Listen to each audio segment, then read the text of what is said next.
Walalde dans l'île Amorphile, département de Podor, août 2009. L'ASFO, Association sanitaire pour le Fouta, de concert avec les jeunes de Walalde, organise des consultations gratuites en faveur des populations. Des centaines de patients convergent vers le poste de santé et l'école du village qui abrite l'opération. Une soixantaine de spécialités sont mobilisées. Une semaine durant, les blouses blanches ont mis en épreuve leur force physique et leurs capacités intellectuelles pour soulager de nombreuses personnes. 2009 est assurément pour la jeune commune de Walalde un apport considérable dans le domaine de la santé, aussi bien pour la population de Walalde que pour les villages environnants du terroir. Nous remercions le parrain de ces journées. Je veux nommer notre compatriote, notre grand frère, notre marabout, Bandirabe men, Cherno men, Seybatou Aou. Par ailleurs, je pense que l'occasion m'est offerte pour remercier les jeunes du village de Walalde qui n'ont ménagé aucun effort pour abriter l'ASFO pendant son séjour, mais aussi pour le déplacement. Je remercie aussi le parrain principal, M. Seybatou Aou, qui a en grande partie financé ces manifestations, mais également M. le député maire, qui est un partenaire incontournable de l'ASFO, également M. Elas Babamal, qui est l'invité d'honneur, et son équipe. L'initiative de l'ASFO a rencontré l'engagement de cet homme. Il a débloqué près de 6 millions CFA pour, d'une part, la prise en charge et la logistique du séjour des médecins, mais aussi pour faire venir le groupe d'Andelegnol dont le lead vocal Babamal est ambassadeur du PNUD, Programme des Nations Unies pour le développement. so tawi gila joni goto ma fof andi ɗum ene foti andi darde muɗum ha tengte darde ɗum ko ganduɗa hoorema haɓade hono ɗiɗo ñabbul ɗin ganduɗa neɗɗo so sellani wawa kontinde golle muɗum sukaɓe wonɓe Dakar ɓe ganduɗa wona ɗo ɓe goni ko Dakar maɗo ɓe goni ko caggal leydi tawno ɗannade nde yo addane hakkille ma uddito jangga ɗon ko ganduɗa hoorema sa artiri ɗum e nokku ma ene wallete heddiɓe e nder nokku ma kamɓe koye mabɓe so tawi ɓe dañi nden fellitare wane ni alay saago ɓe jette no hannirta ni no tawno so mbeɗa findini yimɓeɓe e nder aduna o foof wasata journaliste dariɗo biɗo mi an kam ko kalanta yimɓeɓe yo mbat e nder aduna o fof to gummiɗa to ene beele sukaɓe wonɓe toon ɓe ene mbaɗa ɗum sari ko ɗum cuɓirami yomi won ambassadeur du PNUD ɗum ni somi yi sukaɓe Fuutankoɓe no mbaɗirta ndani mi dañat hen weltare mawde mi andat kamɓe ɓe dokki kam woni ɓe dokki dande leñol woni. L'homme s'appelle Seybatou Aou. Son credo, aider à l'amélioration des conditions de vie des populations de l'île Amorphile sans exclusion aucune. Mon ambition, elle est africaine. Nous sommes, nous, des panafricanistes. Voilà, il y a un club qui se développe, qui aujourd'hui vise à ce que l'Afrique soit unie, qu'on forme un seul gouvernement, etc. Donc nous sommes de cette tendance. Et la société que je gère, elle est aussi une société d'intégration, puisqu'elle couvre 16 pays. Donc tout ça, nous sommes dans cette mouvance et moi j'ai tout travaillé dans une zone internationale qui regroupe au moins 14 pays. Donc toute ma vie, moi j'ai évolué dans ce domaine-là. Donc moi je suis panafricaniste. Mais avant d'attaquer l'Afrique, il faut d'abord commencer par la maison, développer la maison, développer le quartier, développer le village, développer la région, développer le pays. Et comme ça, on se développe ensemble. Voilà. Au lieu d'avancer des grandes idées qui couvrent de globalisation, mondialisation, c'est bien beau, mais il faut revenir à la cellule. La cellule, c'est la base, c'est la famille. Il faut aller là-bas et développer. Construire sa case, mais s'occuper de ses enfants, etc. Ça commence par là d'abord. Quand on veut développer un pays, on veut développer en Afrique, il faut d'abord voir comment la personne développe d'abord sa maison, son foyer. Et comme charité bien ordonnée commence par soi-même, la vision globale de ce promoteur d'action citoyenne trouve d'abord son application à Walalde même où il est originaire. Certes, il a quitté la localité depuis des décennies pour des raisons professionnelles, mais son cœur et son esprit n'ont pas déserté le terroir. Je vais vous faire un aveu. Je suis revenu de Monaco il y a 2 ans et une semaine après, je suis passé au village chez moi. Le contraste était insupportable chez moi. J'étais dans les 5 étoiles à Monaco, reçu par le prince de Monaco. Et une semaine après, je descends à Walalde et je vois la différence. Je dis, il y a quelque chose qui ne va pas. C'est pas normal ça. L'écart est énorme. il faut faire quelque chose. Je me suis dit qu'on a fait beaucoup de discours. Dans toutes les conférences, on parle de lutte contre la pauvreté, on parle de développement. Mais il faut aller sur le terrain. Il faut commencer par quelque chose. Il faut que chacun retourne dans son quartier ou dans son village, essayer de faire quelque chose. Si chacun le fait, on va essayer de développer le pays. On va essayer de développer le continent. Exemple par la preuve, ce forage que vous voyez.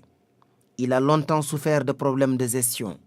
Résultat, le comité ne pouvait plus assurer le renouvellement des équipements et l'eau n'arrivait plus aux ménages. Il a fallu une perfusion de près de 8 millions CFA entièrement financée par El Hadj Seybatou Aw pour faire fonctionner le point d'eau à nouveau. Nous sommes au niveau du forage de Walalde qui était carrément tombé en ruine.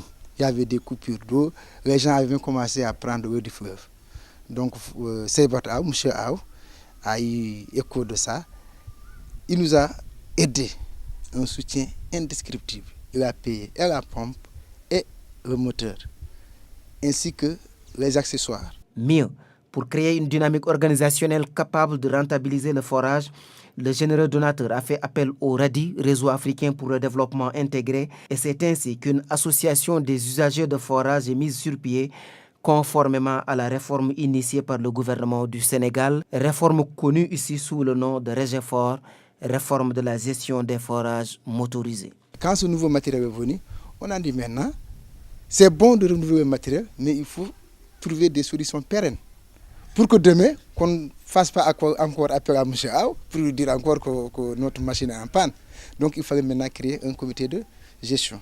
Ce comité de gestion a été piloté par le chef de brigade hydraulique qui est au niveau de Ndioum, qui est venu ici avec les textes qui ont été mis sur pied par le ministère de l'hydraulique. Donc ils ont monté un ASIFOR. L'ASIFOR, ça regroupe tous les usagers du forage. On a créé un comité directeur au niveau d'une assemblée générale. Tous les villageois étaient là.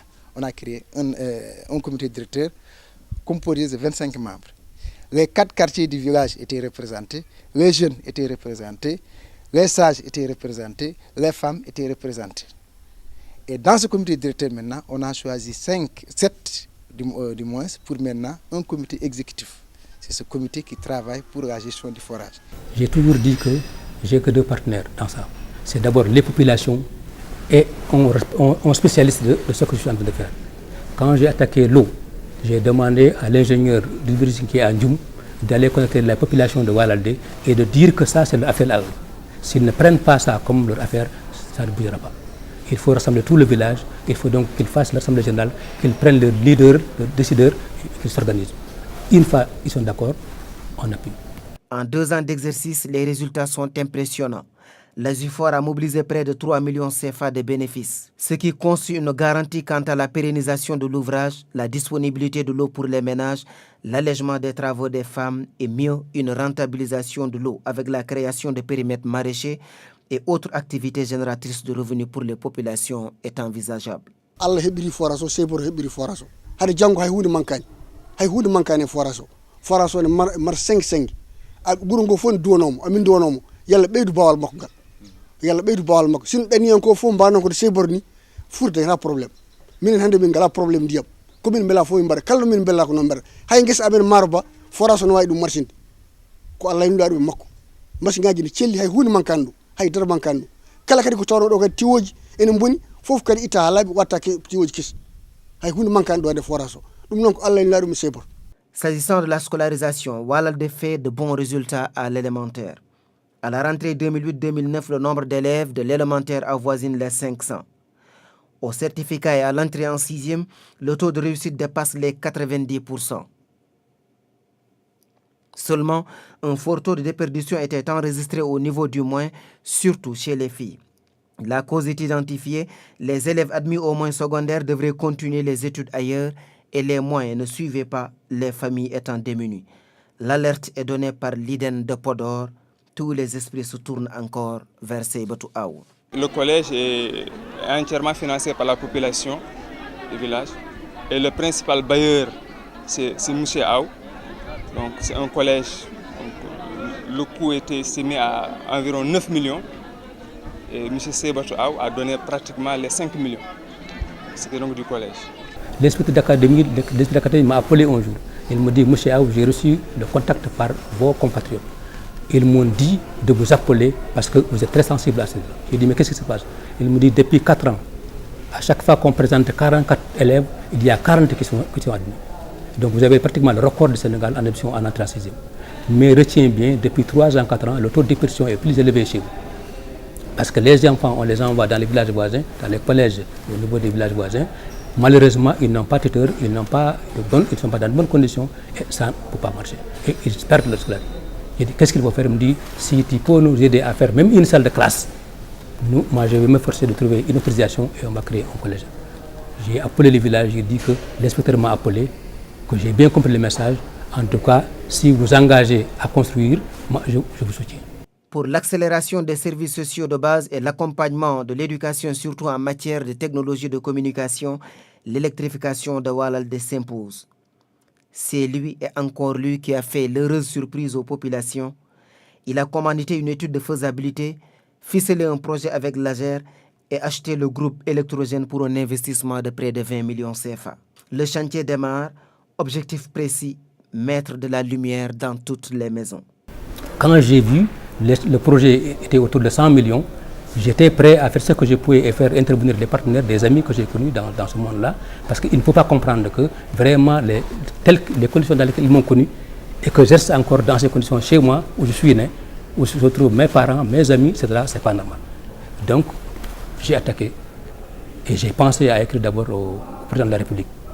J'ai écrit au président de la République, c'est le ministre de l'énergie, Samuel Sall, qui a répondu. Je lui dis que moi, j'ai fait les relevés topographiques pour un montant de 5 millions. Je suis prêt à engager 15 millions. Et maintenant, ils n'ont qu'à essayer de voir ce qu'ils peuvent faire. Ils m'ont répondu, ils m'ont encouragé. Ils m'ont dit que, OK, on a bien retenu que vous allez faire les relevés topographiques, nous avons retenu que vous allez acheter le groupe électrogène, nous allons nous occuper des réseaux. Et c'est ça qu'on est en train de faire. Cette électrification devra conduire à la création de petites unités ou entreprises pour fixer les jeunes et en faire des agents de développement local. Les défis à relever sont cependant énormes à Walalde. La localité semble fière dans ses beaux habits de commune. Mais tout ou presque est à construire, surtout en ce qui concerne les infrastructures de base. Car pourtant, l'accès aux soins de santé primaires est très en deçà des normes de l'Organisation mondiale de la santé. Les consultations prénatales, on les fait, mais aussi pour montrer que vraiment il y a une viabilité, pour apprécier les bruits du cœur de l'enfant. On a été privé aussi d'un élément très important qui est l'estéto-obstétrical. Et cet estéto-obstétrical, vraiment, si on pouvait l'avoir à notre disposition, ça pouvait nous aider parce que c'est un élément fondamental pour apprécier aussi l'évolution de la grossesse et savoir exactement l'état de l'enfant dans le ventre de sa mère. L'autre problème qui sévit, c'est le problème d'électricité. Vous savez, dans un poste de santé, pour les services de nuit, les services nocturnes, nous faisons des accouchements avec les lampes torches. Et vraiment, j'avoue que c'est très, très difficile quand même qu'on fait ces choses-là parce que, étant donné que tu veux faire un acte de sorte comme un accouchement, tu mets une lampe torche au niveau du cou là pour tenir pour toute l'activité, ça cause problème. Et il se pourrait, nul n'est parfait, il se pourrait qu'au cours de cette activité-là, qu'il y ait un problème, par exemple la torche tombe par terre. Alors, si ça coïncide au moment où la femme commence à expulser, ça peut amener des problèmes. Parce que s'il y a le noir, on n'arrivera plus jamais à contrôler la cour normale de l'événement. À l'insuffisance de l'offre sanitaire s'ajoute le casse-tête des évacuations. Pas d'ambulance, pas de route. Walalde est très enclavé. Pour relier la localité, le voyage est plus que stressant. Le tronçon Médina Ndiadbé sur la nationale et Walalde fait à peine 30 km. Mais ce sont 30 km en serpentine sur une piste chaoteuse. Pendant l'hivernage, l'activité d'échange est clouée au sol, faute de voies de communication praticables. Toute chose qui ne milite pas en faveur des évacuations sanitaires. Du point de vue de ce problème de désenclavement-là, il y a un problème. C'est le moyen de référence qui pose problème. Nous n'avons pas de véhicule à notre disposition pour pouvoir évacuer. Mais l'idéal, c'est d'identifier un problème. C'est une femme enceinte ou c'est un patient. Au cours d'une consultation générale, c'est de référer. Parce que c'est des directives qui nous ont été données. On est obligé vraiment de se rabattre sur ces directives-là, pourvu qu'on ne nous donne pas des explications. Cité aujourd'hui un exemple de pilier du développement par les services techniques du département de Podor, Seybatou Aw entend jouer sa partition dans le désenclavement de la zone. Seulement, son exemple doit être suivi par tous les cadres de Walalde dans une symbiose qui transcende et la politique et l'obédience pour se consacrer exclusivement au bonheur des populations. D'abord, ces actions de développement doivent être pérennisées par l'unité de l'ensemble des fils du terroir, l'ensemble des cadres, à tous les niveaux. Chacun en ce qui le concerne a sa pierre à apporter à l'édifice. Et ça, nous avons lancé en tant que le doyen. Hier, j'ai lancé un appel solennel à l'ensemble des cadres pour s'unir autour de l'essentiel. Ensuite, faire de sorte que, au niveau de tous les volets, faire comme l'ami et frère Seybatou Aw, tendre la main à des partenaires extérieurs. Ce n'est pas seulement au Sénégal, mais sur le plan international, nous allons essayer de multiplier nos contacts, tendre la main à des partenaires extérieurs qui peuvent nous apporter leur expertise, leur appui financier.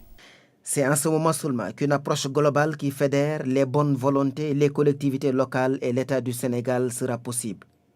Et justement, c'est vers cette convergence d'idées et d'actions citoyennes que Seybatou Aw convie ses frères et sœurs de la région nord du Sénégal tout court, mais également de l'Afrique, ainsi que ses amis disséminés à travers le monde. Donc, je fais appel aux élites. Je demande à tous les élites, tous ceux qui sont nos cadres, qui sont des fonctionnaires, qui sont des grands fonctionnaires, etc., qui sont capables de faire quelque chose. S'il vous plaît, il faut leur dire de revenir chez eux, de s'organiser, même si on est une dizaine, quinzaine, même vingtaine, et de commencer à faire quelque chose. Et avec ce petit quelque chose-là, si on essaie de les montrer au niveau de nos partenaires au développement, mais ils verront que voilà des gens qui sont déterminés à faire quelque chose, ils vont les appuyer. Ceci pour plus de solidarité, plus de partage, plus d'humanisme. Bref, pour une culture de l'altruisme.